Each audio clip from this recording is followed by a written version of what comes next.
Hello, my friends. Hello, my life warriors, wherever you are in the world. I do hope you're having a good day. Welcome to the Day In, Day Out podcast. This is episode 41. I had the immense pleasure today, a very inspirational fellow, Winston Ben Clements. He is a keynote speaker. He worked as a management consultant, and he is on a mission to basically inspire 1 billion people, 1 billion souls on this planet. And trust me, I think he has what it takes to get there. So please sit back, enjoy this podcast. Yes, if you do have any questions, if you do have any queries, please leave a comment.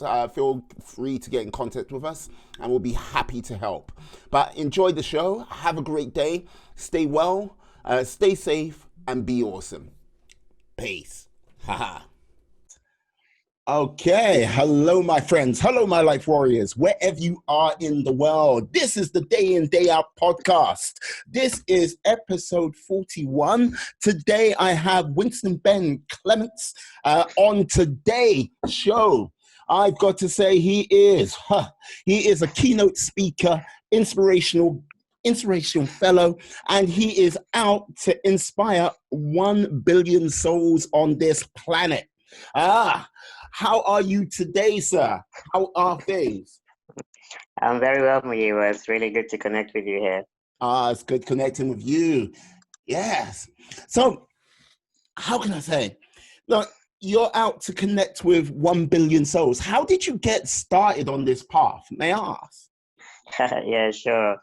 Um, so maybe I'll give you a bit of a backstory. So what makes me a little bit unique, maybe, is that I was born with a condition called brittle bones disorder, Mm-hmm. and so what that meant, Muyiwa, was that by the age of 12, I had fractured my bones over 150 times. And just to kind of put that into context, that's like breaking a bone every month. So if you've ever, broken anything, it's not a fun experience. No. Extremely painful. So now imagine doing that every month for 12 years. Whew. Um, so yeah, it was a lot of had a lot of physical trauma going on. Um, Obviously, I use a wheelchair. My physique hasn't developed as it normally would because of this condition. Um, However, with my mission to inspire others, that sort of came from having to live through this journey, live through this life, and learning to figure out certain things for myself. So I just dive in a bit deeper. So one of the questions that I get asked, because like you said, I am a keynote speaker and I get to travel to speak at companies, to speak at conferences. And one of the most common questions I get asked is, "Hey Winston, what's your biggest challenge?" Right? Mm. And for me, the biggest challenge was, especially when I was younger, was this reality that I was facing, which was, my bones would break all the time. I was in a lot of physical pain. Mm. I had to have surgeries and rehab and all of this stuff. So my reality wasn't looking great, but at the same time, I always had the ambition that I would be great. I would live a normal life. I'd go to school, get married, have a house, have a good career. And so for me, that was the biggest challenge, the gap between the reality, which was difficult, Mm. versus my ambition. And, throughout my life, what happened was day by day, I learned certain strategies, mindset strategies. I surrounded myself with certain types of people. And I just developed a positive attitude and mindset to help me overcome that adversity. And so my mission is to help 1 billion people to, to get there day by day and use those same tools to overcome their challenge, whatever that might look like. Because for someone listening to this, it might not be a disability, it might be a financial situation or a Mm-hmm. relationship or a career challenge. But I believe the tools that I've learned and the tools that are available are they're useful for all of those situations, and maybe we can dive into some of those as we continue to chat. Okay, no, that's great. Like with regards to like pursuing, let's say, quote unquote, and sort of normal career path, which Mhm. you're not doing at this present time. Yeah, you went to study at Westminster, University of Westminster, doing computer science. Mhm. Yeah, that's correct. So actually, when I finished, I guess my GCSEs and then my A levels, I didn't really know what I wanted to do for university. So the in the end, I chose computer science because I was kind of interested in computers and a bit of programming and gadgets. Mm. Um, but I'm not one of those people who was always like who always knew what they wanted to be. Um, and then when I got to university, University of Westminster, I actually realized that I really enjoyed working with technologies, learning programming, learning Java, learning C Sharp, and so I specialized as a technologist.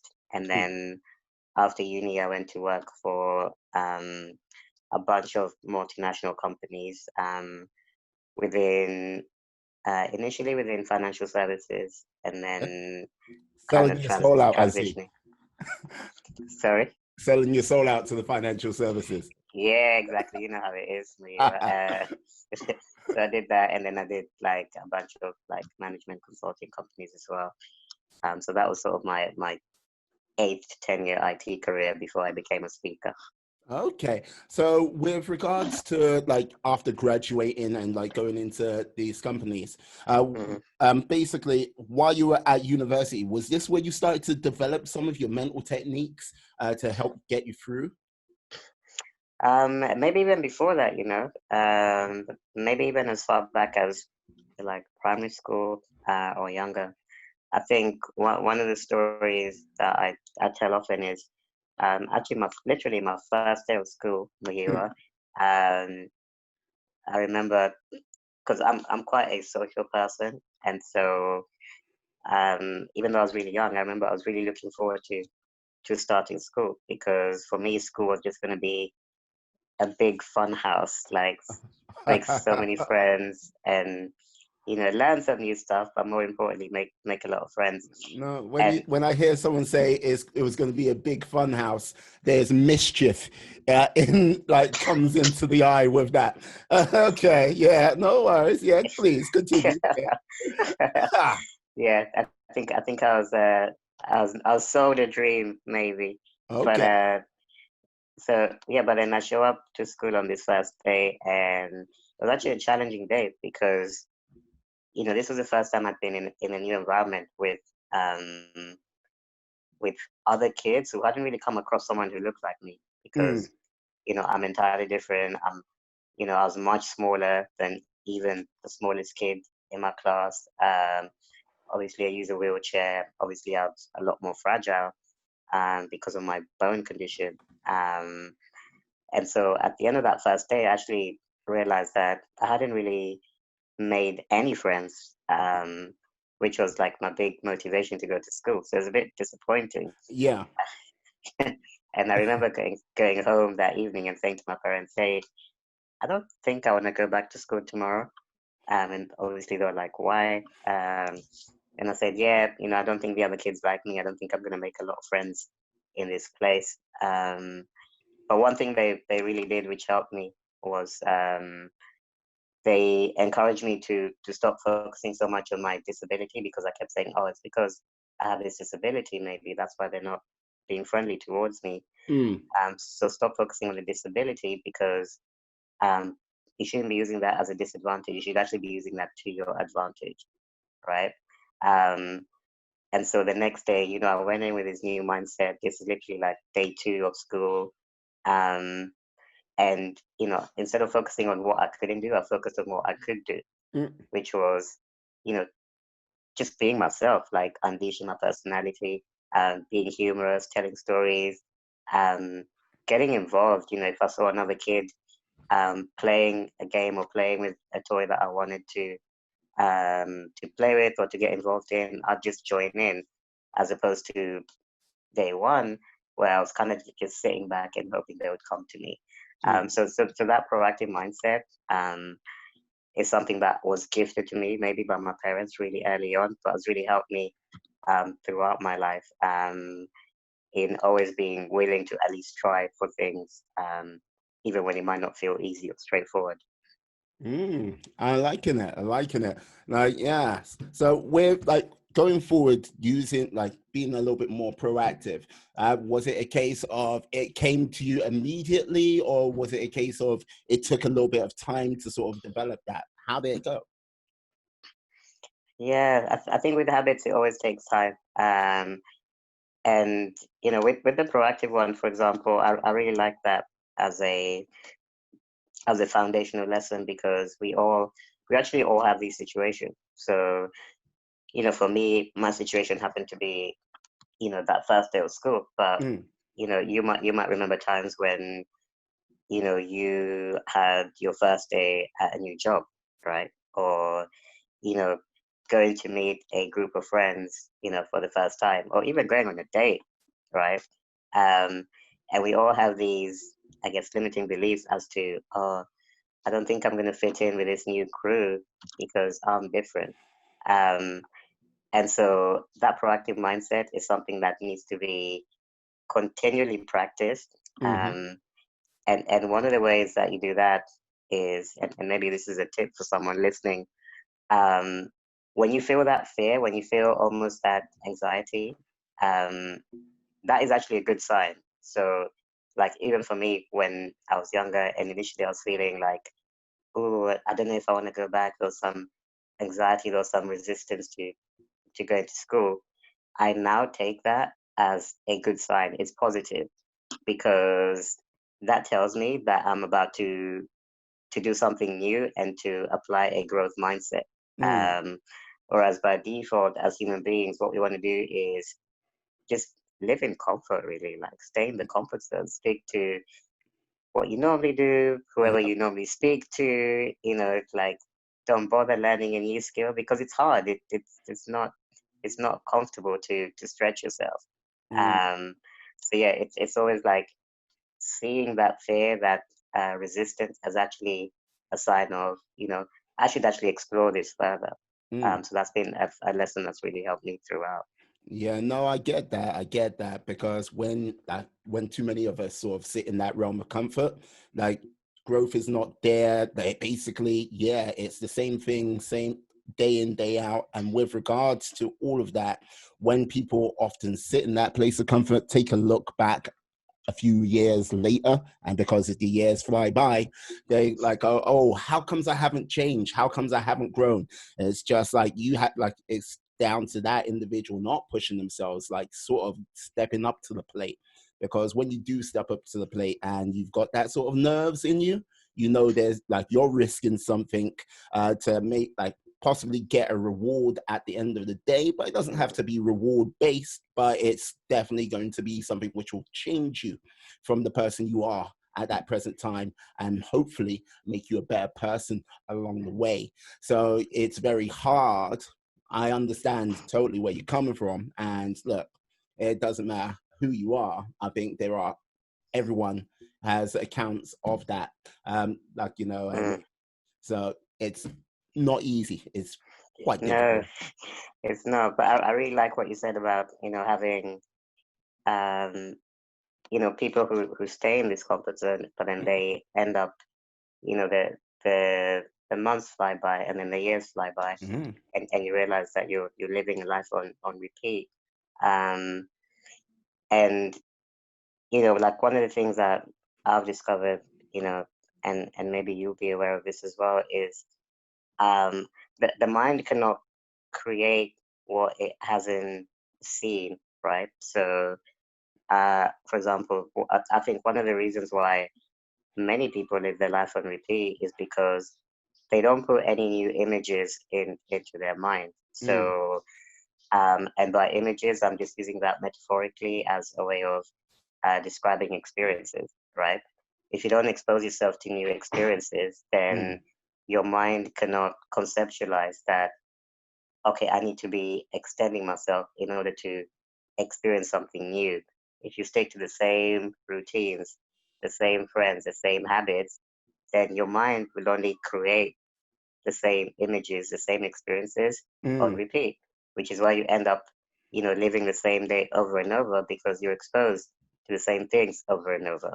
But when you extend yourself, like you so eloquently said, and now you're trying something new, now you're talking to someone different, or now you're reading a new book, Mm. and this is putting new images into your mind that cause your mind to actually go to work and try and create a different narrative to what you've been experiencing so far. Mm. Because like this is the thing, going from university into the corporate world, because I don't know, like university, I don't know how it is when you went to university, Mm-hmm, freshers week for that, for mm-hmm, those who might be listening to other countries, that's like the mm-hmm, first 2 weeks of college, university, where everyone comes together, all the first years, and then you sort of meet the second years and everything like this. You're sort of bombarded with this sort of whole diverse group of people, which you're talking mm-hmm. away at first, and then all of a sudden, I'm not too sure when it happens, but it seems to always be around about week 3, week 4, and like Yeah. the people like that sort of diverse mixing pot starts to sort of whittle down to that sort of select group of people you've met and like you've built that bond. What was it like for you? Was it the same way or is it different? Yeah, a little bit the same and a little bit different. So I, first of all, I think it also depends on whether you live out or whether you live at home. Mm-hmm. So I I was actually living at home when I was studying at university because I went to a London uni, Yeah. and I'm from London, so it didn't make sense to get a flat. Um, and so I guess my experience of freshers was a little bit different to the guys who were staying on campus Mm. and going to every single party every single night. Um, Whereas I had to kind of like pick and choose because after the party, I still had to make my way home. For Not example, necessarily. most mo- most nights, There you go. and and yeah, actually, it was a good time. And I remember, yeah, one thing I can relate to was that in that first, uh, during those fresher weeks, I spoke to a lot of people. I spoke to a good number of people, and it was across um, different disciplines. So they were studying like various courses, Mm. not necessarily computer science. In fact, I don't think I spoke to that many computer science people during Freshers Week. I couldn't find them. Um, and so like it was a really good mix, but then at the end, it was kind of like I tended to hang out more with people who were studying or I studied, because you'd be in the same seminars, the same lectures, Mm. and so naturally you just gravitate towards each other.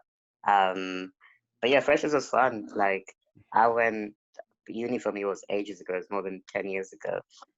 So we had you might know Kano, who's like a UK rapper and like film star now. Mm-hmm. But he came to my uni during Freshers Week, and he wasn't as big as he is today, but it was hilarious because he was just like dancing in the club like the rest of us. It's So like, yeah, so isn't that's that Kano over there? Yeah. Is that- yeah, but it wasn't even a big deal. It was like, oh yeah, that's Kano. I'm gonna order another drink now. Like there wasn't anything exciting, but now to see where he's at and his platform, it's incredible to think that we were just all around him back then. Mm. Um, but yeah, definitely good times. Definitely good times for people who are preparing to go to uni in September to look forward to. Nah, awesome, awesome. So, like with that, like, okay, I'm having a look at your LinkedIn page at this present time. I see you got a Hmm. 2-1. So, like, you know what I Hmm. mean? Like, yes, not like some people who might have got a 2-2. No green eyes of envy on this line here. Hmm. But like, yeah, put a little bit of work and effort behind it. But yeah, congrats on that. Yeah, so after you getting your 2-2, shows you put in the work and effort. I don't know, you Hmm. might be a super genius and went, yeah, it was ever so easy. It didn't look sexy at all. So, like, what was your sort of first outing, your foray into the working world?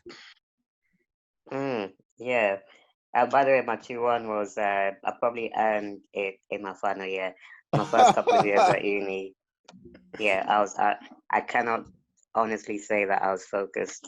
I had the right level of focus in my first couple of years at uni. I definitely had to step it up to get the 2-1.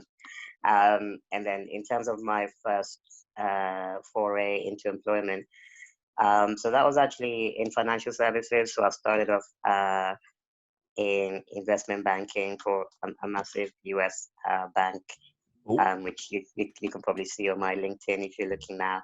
now which bank was it? It was Goldman. Oh, So I did, yeah, I did. I spent a while there, and I wasn't into the banking side. I was more on the technology side, building um, bespoke software tools for um, for their traders and their revenue generating consultants to leverage these tools to go and make money for the company.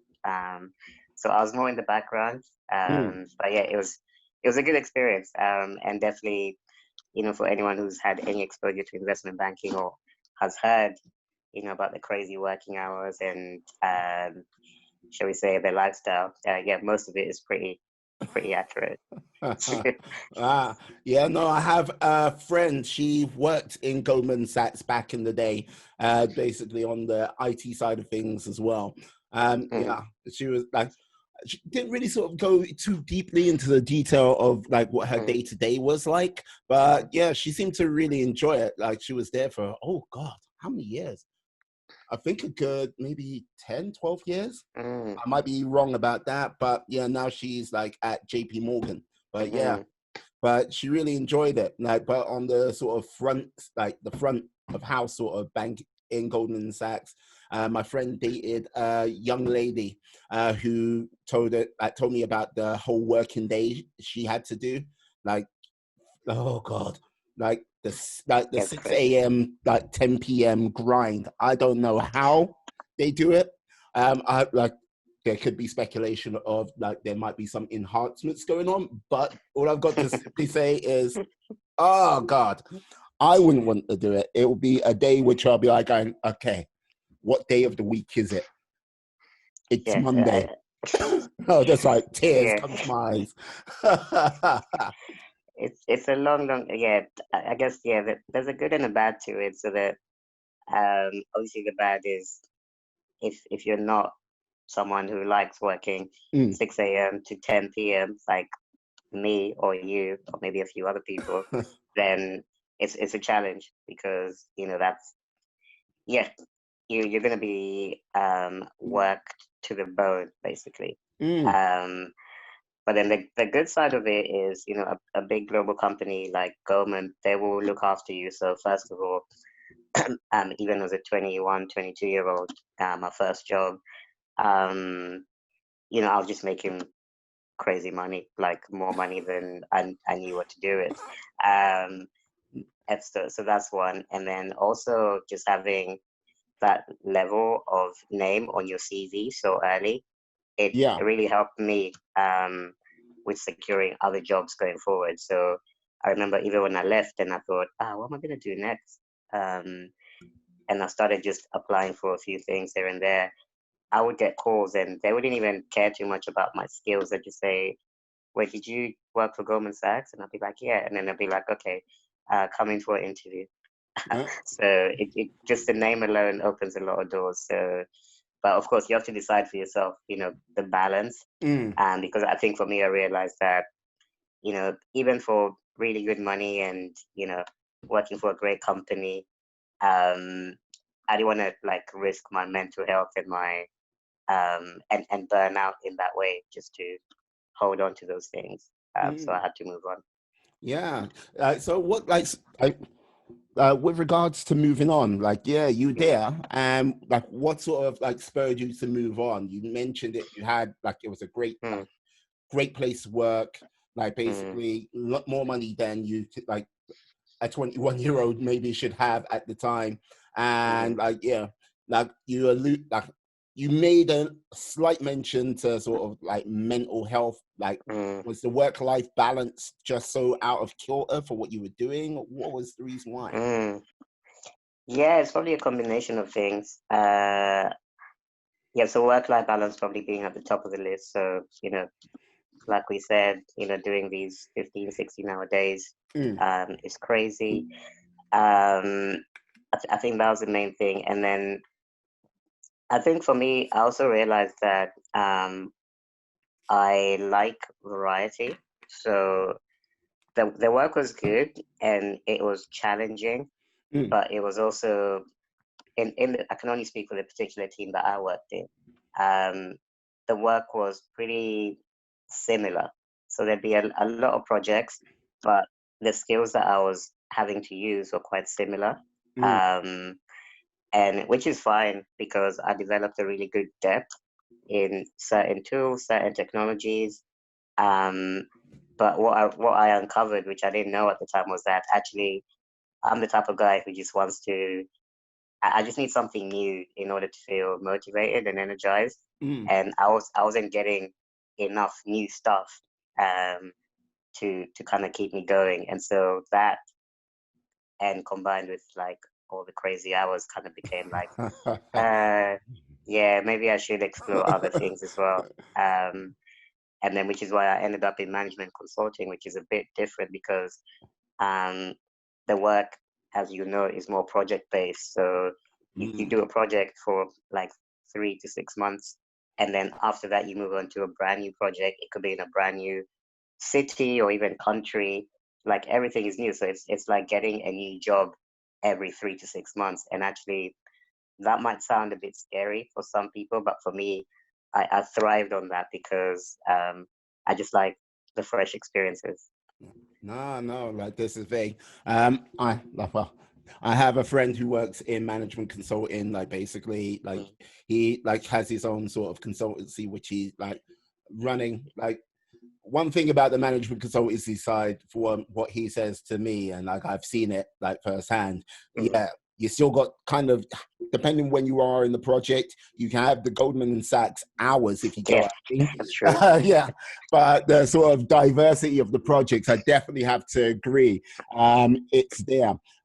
Was it sort of predominantly in technology still, or was it a case of it was a little bit more diverse? You said you were seeking and like uh, new challenges, if you get what I mean. Yeah, I think it was still fairly technical, Mm, but there was variation in the technologies a little bit, but more the industries. So, for mm, example, I could do a 6 months project for financial services, and then I could do like a 3 month project for a utility company, for example. And those are like two completely different worlds. And I like that because I got a lot of commercial. It built me up on the commercial side. yeah. I think I was always really good on the technical side, but I hadn't really. I'd only had financial services commercial Mm, experience. But from management consulting, I learned about financial services. I learned about utilities, retail, um, insurance, like all these different industries. mm. By doing these short-term projects. So it was really fun for me in that way because there's always something new to learn. Yeah, no, like you know what? Like for me, like just like talking about how you sort of like got to this sort of stage in your life. Because look, Goldman Sachs, like as much as I might mock them as being the bank of evil and stuff like this, it's like yeah, like the bank of the shadow world, all of that. But it's a prestigious like company to work for, Hmm. basically opened up the doorway for you to do many sort of management consultancy jobs. Like for Hmm. anyone who's like looking or sort of following Hmm. the path of computer consultancy, sorry, computer science or anything like this, it's a sort of very valuable thing for people to take on board because, Hmm. like, okay, like after we finish lockdown, like, yes, it's Yep. going to be, how can I say, it's going to be the 2020 recession game we're going to be playing until maybe 2021. And then basically road to recovery will kick off, I would imagine. I'm not an economist, but I'm more than likely mid 2021 onwards, fingers crossed. But it's like for anyone who is either graduating or is like in their first, second, or third year, or if they're doing a gap year right now, it's a very important thing they should pay attention to. Some of the things you've done in life, because look, you earn good money at Goldman Sachs, and look, if you're a dirty day rater doing management consultancy, it pays quite well. And like, this is the thing, economic freedom is something not many people actually like. People think about, I want to be rich, but they don't actually think about economic freedom and basically building that sort of road, that path to it, which much of this has helped you do along the way. Like, you know what I mean? Like, I don't know what your sort of thoughts are with regards to that. Yeah, I think it's a good point. I mean, with the first of all, to not despise your own beginnings. So for me, it might sound really arrogant and snobbish to say, but when I started at Goldman's, and when things got really busy and I felt like I was overworked, I thought kind of times and I thought, like, this isn't great. Like, I wish I was somewhere else. Which sounds ridiculous to say, because I was in a dream position for 21-year-old or whatever. And the reason not to despise it is because actually it was hard and it was difficult and it was really challenging at times. But it's to also look at the positives that came from it. It pretty much provided a platform for the rest of my career, really. So someone listening to this right now might be in a job which might not even be as prestigious as Goldman or another big name, but whatever you're doing right now is still potentially providing a platform for the rest of your career or your life. And that could be in a different way. That could be in even just allowing you to be financially stable at this time in a pandemic, or allowing you to, even though it's not your dream job, but let's say you're in a position to save up for a deposit for a house because of this job. So it's about looking at the silver lining that is coming from this. And then the other point to make with economic, on the economic side is, like, I guess it's really important, obviously, to be materially stable. But then where I got to, after many years working for these big companies, was a point where actually the economics wasn't as important to me anymore. Still important because I still need to keep the lights on and pay my bills and my mortgage. But what became increasingly important was finding a sense of purpose in what I do. And this actually is what fueled my transition from, pure corporate, pure management consultant to completely different world that I'm in now, which is more around the motivational speaking and training, really. Nothing to do with what I studied at uni, nothing technical at all. But what I've unpacked is that this is what actually gives me fulfillment, to be able to use my life experiences. So what I've experienced, what I've had to figure out and overcome to help others, actually feels more rewarding for me than helping others by solving technology problems and getting paid a lot of money. So these things can evolve over time. So it's kind of just giving yourself permission to, if you are in that season of chasing that paper, that's cool. Be strategic and make those moves. But at the same time, embracing that, there will come a time, or there might come a time where you're looking for something different, and give yourself permission to explore that when it happens. Yeah, no, that's great. No, I absolutely agree. But like, okay, what was the first transitional step from doing like, yeah, management con consultancy? Don't know what's happening with my words today. Management consultancy into basically going along this path of motivational speaking, education, what Mm, and inspiration. What was that? mm, mm.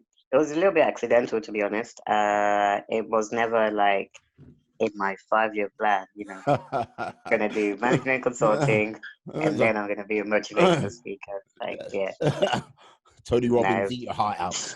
exactly. No, I definitely did not write that down. Um, so I think what happened was um, a few different things happened, but maybe one of the key ones was I got to a point where I was having to do in my management consulting work. Mm, I was having to be more client facing right. um, because I'd got into like a senior consultant position now. Um, and so because my day rate, and all of those things were higher, Mm. they didn't want me being the guy who actually does the programming. They wanted me to be the guy who manages teams of programmers, who talks to clients, Uh, and um, who does the firefighting mm. behind the scenes, which is cool. But then I didn't want to be that person. I prefer to be behind the laptop than behind, um, be in a boardroom, Mm. negotiating with often very difficult people, difficult clients. And so one of the steps that I took, because I realized that, well, I didn't really have a choice in this. I had to I had to be a senior consultant. Um, was I One of my development objectives was to just give more presentations within the company. Um, and I thought that was a good one because it would also help me develop my confidence in speaking to people as well. Mm. Um, and so I remember, when I did that first little presentation, and it was only to a small room, maybe 10 people, maybe less. Um, I was extremely nervous, first of all. I don't think I slept the night before. Um, yeah, it was very scary. And so I remember going up on the stage. I say going up on the stage of just a room, and I went to the No, front. no, mindset's all like net, like all key there. It's like, you know what I mean? Yeah. Yeah, my stage at the time, Uh, um, giving this like PowerPoint um, presentation. It was, you know, I think it was a demo of a product that we were developing at the time. mm. And it went really badly, I felt. It's like, just like going, how did I do? And like your boss is like sitting there going, oh my God. It's like, okay. Crap. Wow. Yeah, Yeah, it was like yeah, a car crash in slow motion. literally. Yeah. Um, exactly that. So, but then the funny thing was, like, despite how bad of a car crash it was, I I was excited. I kind of got a buzz from being on that stage. Yeah. Um, and I was thinking, wait, like, am I, are my emotions messed up? I should be feeling disappointed, not excited. Um, and actually, that excitement led me to want to develop myself as a speaker, develop myself as somebody who can be a influencer, whether it's in my organization or outside. Um, and then, long story short, I started exploring public speaking outside of work. So I Mm. joined a organization which you might know of called Toastmasters. Um, and if you don't know them, they're just a independent public speaking club. You usually have one in every area, so there'll be one in North London or whatever. Mm. Um, and it's just a group of like usually 20 or less people. You meet up every fortnight and you practice speaking in front of the group. So that's what I was doing for a couple of months, and actually got pretty good, or at least I became one of the best in that very small pond that I was swimming in. Um, and somebody in that pond who'd become a bit of a mentor to me said, Winston, you're becoming quite good. Why don't you have you thought about applying for a TED Talk? And I said, no chance. It's like, look, I'm doing Toastmasters here, and you're talking TED Talk. What? It's like, look, I don't know. Like, have you been? Have you been smoking? It's like, Exactly. have you been? Exactly. It's like, It's like, that's a bit of a jump. That's a bit of a jump. Um, but then, this person, they would not kind of leave it. So every time I'd go to this meeting, it'd be like, so have you applied for a TED Talk? Have you applied for a TED Talk? Uh, and, I, and I was like, oh, gosh, you know what? I'm just going to apply for it just to shut him up. Oh, well, fair enough. Yeah. And I remember like when I did it, I just filled out, it's just a form that you have to fill out online, by the way, for anyone interested in doing a TED Talk. You just submit an application on their website with your topic and, if you have example video of you speaking, that goes in there as well. So I just did mine. And I remember feeling like really smug about it, thinking, you know what, that shut him up because I'm not gonna get this, so he's gonna like have to jump off my back. Yeah, right? I bet you. I can imagine when they went, "Hey, we've accepted your application." What was your face like? What was your face like then? Exactly. It was literally one of those when you genuinely apply for something and you are fully rooting against yourself. Like, yeah. it's like I don't want it. Like just doing small prayers like, oh God, please don't let this come through, please, yeah, please. Like, look, literally some other cursing guy yourself. it's like, Yeah. comes through, you're like, Yeah, yes. exactly. And so, like you said, in those situations when you don't want it, that's when you get it. So I got the invitation, and I remember seeing the email and thinking it was some kind of prank. And I opened it, and my heart sank again. I think I was feeling the wrong emotion because it's like, you've got a TED Talk. Oh, joyous day. You're like, and I was heartbroken. And yeah, and then so I now was like, okay, crap.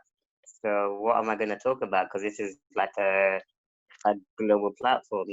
Millions of people watch TED Talks. And so anyway, I prepared a very short talk. I had a little bit of my story, and I was talking about resilience, which is one of the mindset strategies that I teach on. So I did the talk. It went quite well actually because I really, really rehearsed that one, like day and night for months. And then what happened finally was the TED Talk got released, and it just got shared by so many people in my network, people who just came across it on YouTube. It got shared. It went a little bit viral. nice. And yeah, I used to get messages every morning I'd have like a comment, or like somehow people would find my email and write to me and say, hey, that really helped me. I'd have like long emails in like Spanish or Russian, and I'd have to go on Google and translate and see what they were saying. Initially, I thought it was just going to be insults. And then I translated it, and it was like, no, just seeing you on the stage. I didn't even know what you were saying, but just seeing you on the stage really helped me. So yeah, it had a more profound impact than I expected on people. But then the other thing that happened was I started having organizations invite me to speak because they came across my TED Talk. And yeah, so like I was saying, almost accidentally, I discovered this new career because I got invited, and then I'd be about to leave, and they'll be like, well, so how much do you charge? You'd be like, oh, I can get paid for this? And all of a sudden, I discovered this thing that I really enjoy doing, that allows me to use my story to help other people, and I can get paid for it. So it was like, wow, yeah, now I feel like I'm truly living my purpose, which is the stage I was in at the time, because I was no longer prioritizing the economics. Right. Like it must, like, with regards to like, uh, I'm gonna jump back and forth with regards to this one, but with regards to like, oh yeah, we want you to talk in other places and go, yeah, uh, we'll pay you for it. Like, did Hmm. that come across strange to you when like someone was like saying that to you? Yeah, it was a bit. It was just yeah, strange is a good word. It was definitely foreign, Mm. because the only money I'd ever made up to that point was when my parents gave me money in cash when I was a kid, um, or when I got paid a salary when I worked for all of those companies. Mm. Um, and I knew obviously that people, had their own businesses. I knew there were other ways to make money, but I hadn't been exposed to I guess the entrepreneurial world, right? Mm. Um, and so when somebody said, I'll pay you, thousands of pounds just to come and speak for half an hour, I almost felt guilty. Like, what? You're gonna be on the stage for half an hour and you're gonna pay me that much? Like, wow, okay. Uh, where do I sign? Hey, I'll let you know this right now. I don't have any money for you. That's all right. I'll still send the invoice just for Oh, safekeeping. well, I'll put up on the wall, framed. Just like raise a glass to it every now and then. Cheers to Winston. It's like,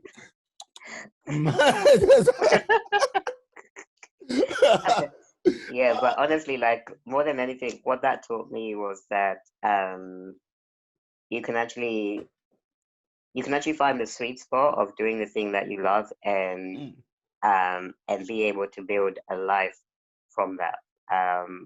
So that was maybe opposite to what we get taught in education, where everything is about working really hard and Mm, working long hours and climbing up the corporate ladder. yeah, And then after you retire, then you can do what you really wanted to do. You can yeah. travel and then you can do all of those other things. But actually, with my work, I'm living almost like a retirement life. Like I travel when I want. Mm, Um, I take a day off when I want, and I still make enough to maintain my lifestyle comfortably. no, that's So there's always a way around it. Yeah, no, that's fantastic. Yeah, with regards to, I would say, education mostly, it trains us to be that type of worker bee drone, like conform to that 9 to 5 like mentality.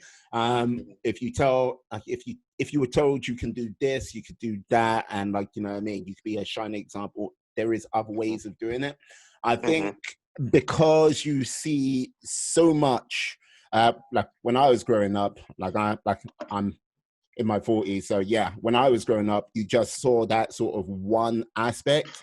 Like when you were Mm-hmm. coming up, you still saw that one aspect. Mm-hmm. Now, kids Mm-hmm. today, they get a little bit more of a different view of you don't Yeah, I necessarily think so. do it that way. You can Mm-hmm. this path or you can take that path and it can take you to like your eventual happiness. But Mm-hmm. with regards to the talk, you expressed surprise that you managed to touch so many people's lives. And like the Mm-hmm. whole thing is, um, just by talking with you, like this is the thing I get from you. Like we talked about comfort zones earlier in the conversation, and Mm-hmm. everything you've said, everything you've talked about is always expressed. There's been some time in your life where you've just pushed that boundary a little bit more, Mm-hmm.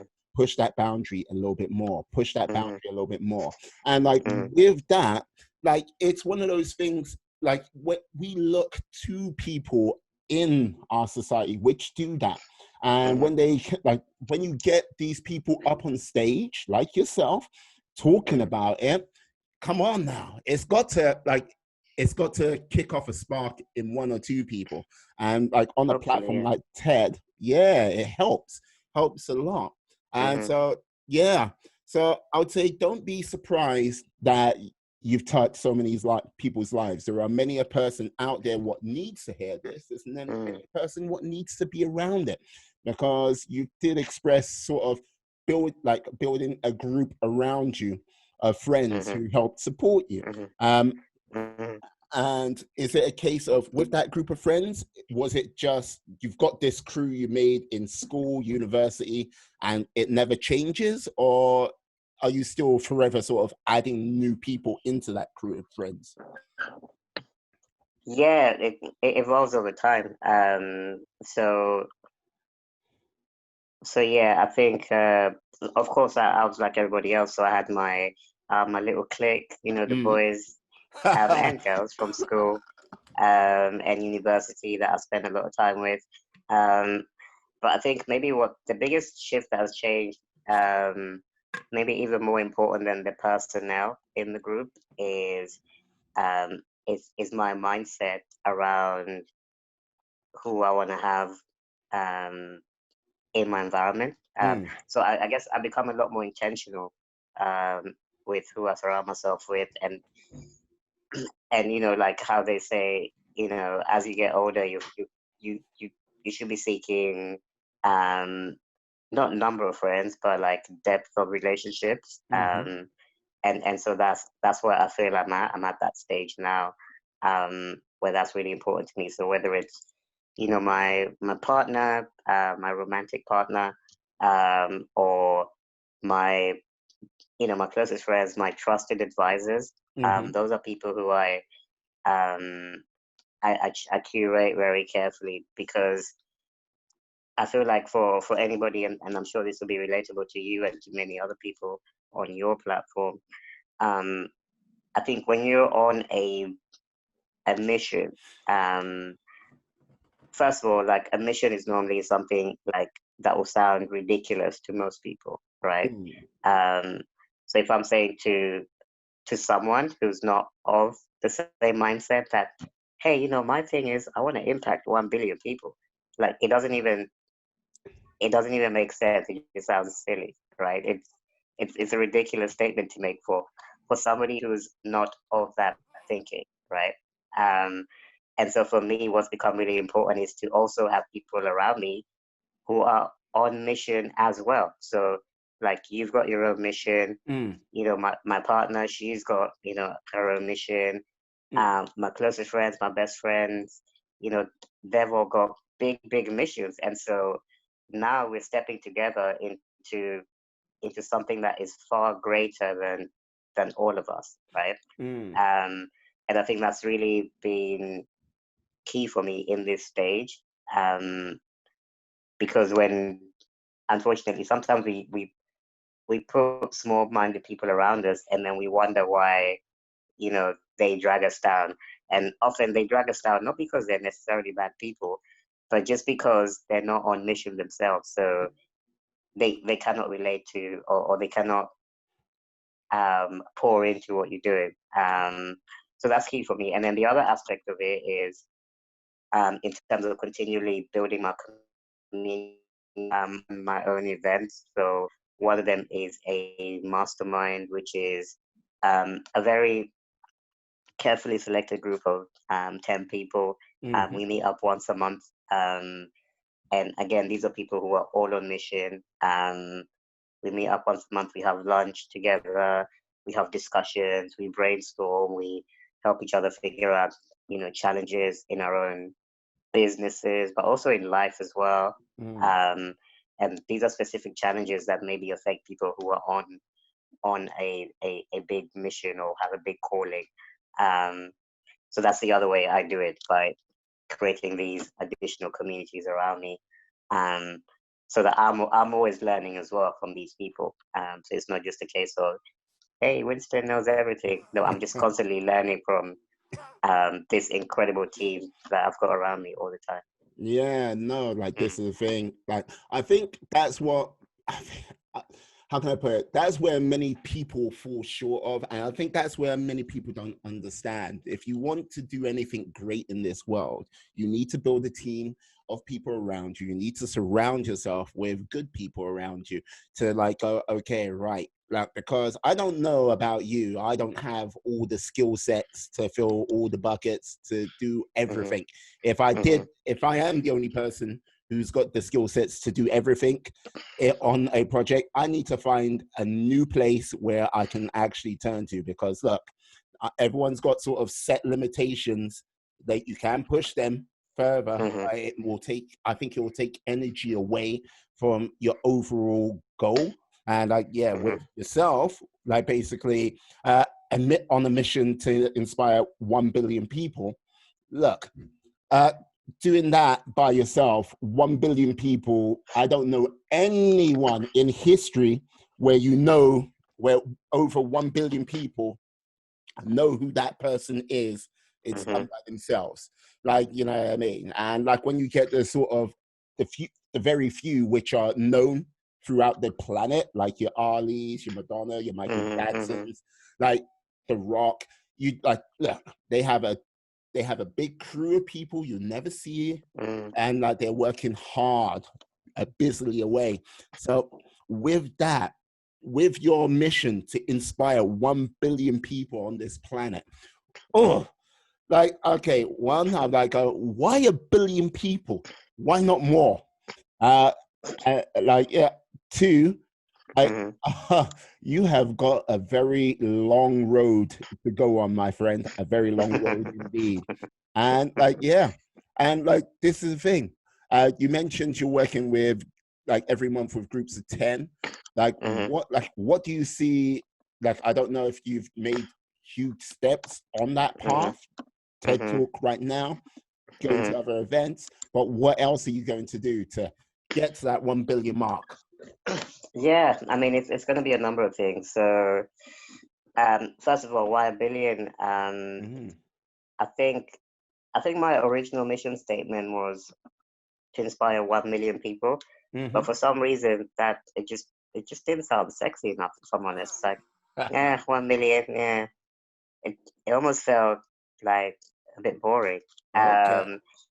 So it was more like a just for me, just a way of energizing and motivating myself a little bit. I thought, why not just turn that M into a B? And then I read it back to myself, and I was like, actually, yeah, that feels better. So that was the reason for that. And then in terms of like the how, so I do so many different things. Like I said, the mastermind is just one of the things that I do, and that is we purposefully limit that to 10 people because it's like I said, it's a very curated environment, and these are 10 people who they're killing it. You know, these are like the next generation of change makers, young people in society. People of my generation who I believe are going to really, really step up in the coming years. So that's one. So that's why that particular group is limited, because it's generally not for everybody. Like if you're not of a certain mindset, you're just not gonna enjoy it. It's very scrutinizing. It's very challenging. So you have to be really ready to get roasted, basically. Like when nobody's there to tell you, hey, like that's another great idea for you. Like, well done for being amazing. Like everything is under scrutiny, but that's how we grow, right? And then with what else am I doing? So primarily, like most of my work is what I do speaking at conferences. Obviously, at this time of the pandemic, there is no such thing as a live conference at the moment. So a lot of my work has shifted online. So like even what we're doing now is another way for me to reach people, like whether it's in your audience or anyone who comes across your platform. With the TED Talks that I've done, and by the way, I did a second TED Talk just before the pandemic, which is also doing quite well on YouTube. So it's another way. So although the TED Talk was a live event, this time I spoke in Belgium actually for that TED Talk. It's a live event, and where we had, I don't know, 200-300 people in the room. But on YouTube, you can scale that. You know, it's exposed to millions, if not billions, again. So maybe where I need to get better at is like tracking those numbers, and maybe I'll add like a thing on my website, like a tracker which shows me how close I'm getting to the billion. But I feel like a big chunk of it is going to be driven by online traffic, the way things are going nowadays. Hmm.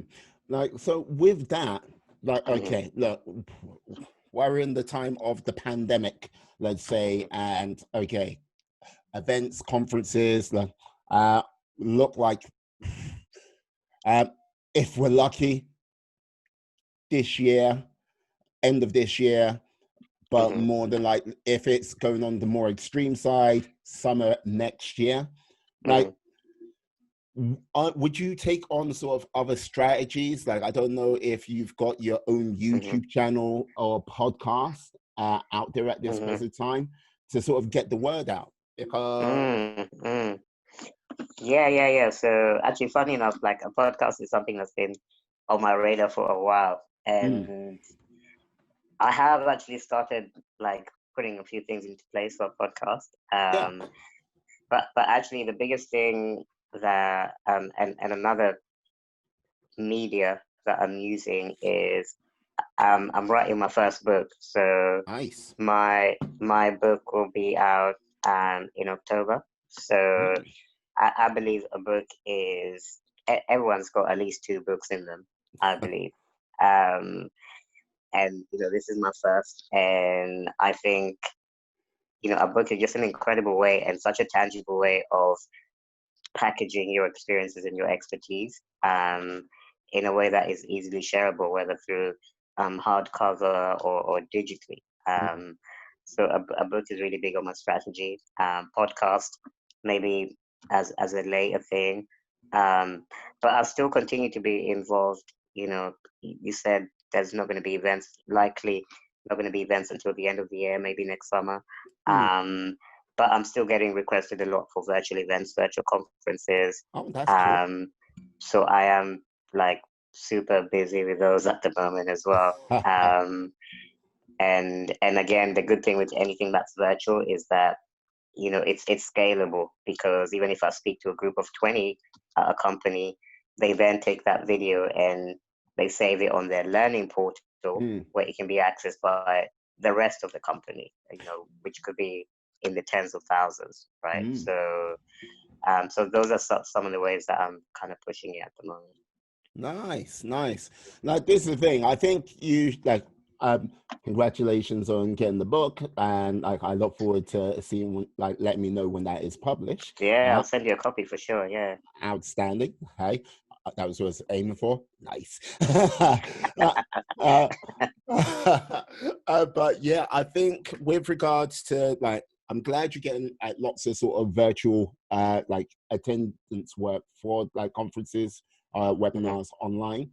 But Hmm. yeah, I think if you did like look to doing a podcast or like basically Hmm. do something on YouTube, I think that would like serve your mission as Yeah. well, because Hmm. like, look, there are many a person out there who like, I am learning from my sort of podcast journey, who are out Hmm. there and thus trying to get their words out. And Hmm. yeah, I think the ones who are using every sort of tool they can in Yeah. that book of communication, yeah, like, get out there. I won't tell you to go out there and do a TikTok, not yet. That's another story. But yeah, but I think, yeah, if you did get on the podcast, like, bring like some of the people of that 10 like have 10-person crew which meet up Mm, every month or something like that, mhm, have a chat every mhm, now and then, have a little round table, maybe mm, 3 mm, members of that. uh, I think that'll go a mm. great way to sort of inspire people, like, because Yeah. like, this is the thing. Look, there are not many people who have the opportunity to get out there and like Mm, speak, go out and basically motivate, go out there and mhm, inspire. And like, there is not many like, and if then people are not on that sort of level, there's not many people mhm, which have managed to go out there and work for like sort of mhm, like big companies where, you know what I mean, where they've been challenged mm, on a project to project basis, and they might be mhm, looking for that. And like, mhm, look, And look, like all like handicap issue, like with regards to your bone disease, like Mhm. Mhm. aside, like you have managed to do that, and like look, Mhm.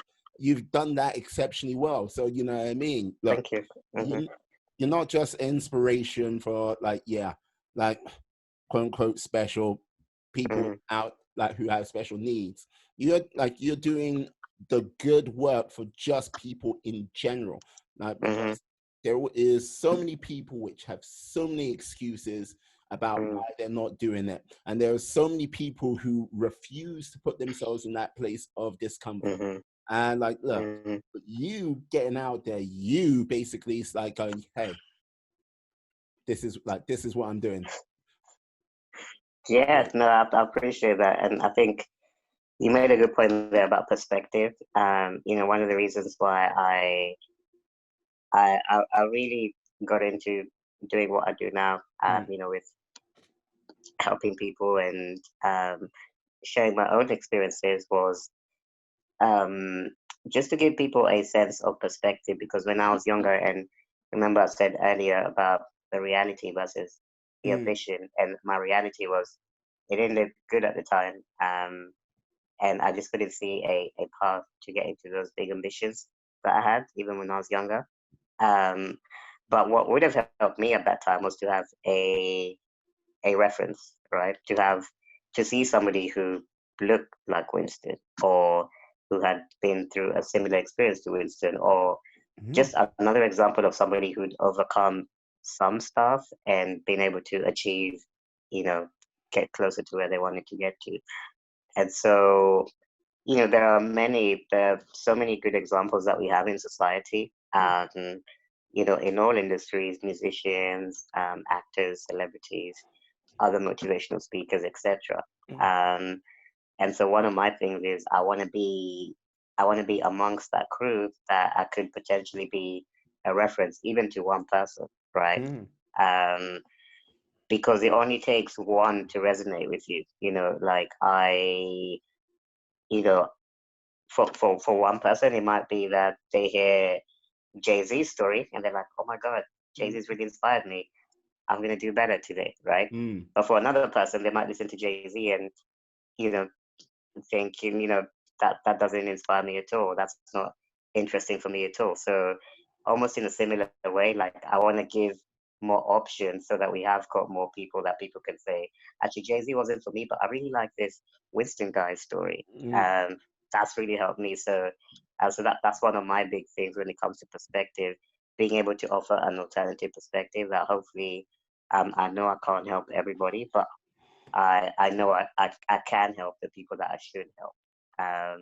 So that's one of my big motivations in doing all of this. And yeah, definitely look forward to coming back and chatting when I've got the book with me. mm. Excellent, excellent. What I would simply say is, yeah, Winston, like, remember, like, if there are people out there who have to forge the path. I think you're one of those people, my friend. Yeah, Thank you. I think, yeah, many a great thing will be in store for you. Like, just remember, like, okay, yeah, you can't help everyone, but what is 1% of a billion? That is you know what I mean? That's a hell of a lot of people. So, like, go Yeah, with I that. can't do the math right now, but I'm Uh, just gonna see no, speak. I'm not. Like I was relying on you doing the maths. Come on now. Yeah. Like, I loving it. Look, yeah, we have gone well over an hour. So, like, look, I would love to talk to you again in the future for sure. Hmm. Hmm. Absolutely. But let people know where they can actually find and get those Hmm. connections for you. Yeah, sure. And yeah, thanks again for having me. This has been a really fun chat, actually. Um, I aim to please. but I aim to please. I, Um, it's like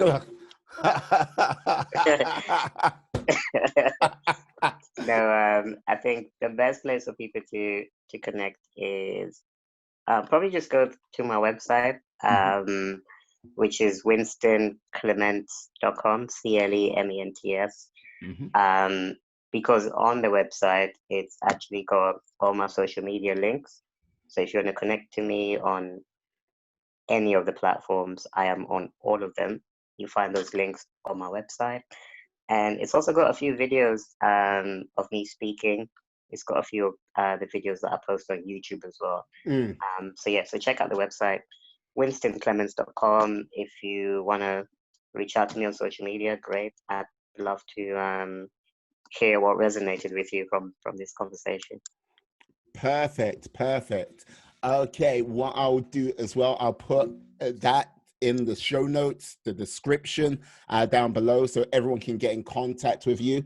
And yeah, god damn, like Winston, like, you know what, like, yeah, you've encouraged me to get off my backside a little bit more and like move my steps much more forward. I got to say thank you to you, sir. You are awesome. And let me Thank say, you. oh, no worries. Always a pleasure, never a chore. Let me just say thank you to you all, my friends, my life warriors out there. I hope you have a great day. I hope you have a wonderful week. But until then, stay safe, stay well, be awesome, be excellent, be fantastic, be all the positive bees you can be. And yes, have a great day. Peace. Ha ha. Oh, here we go.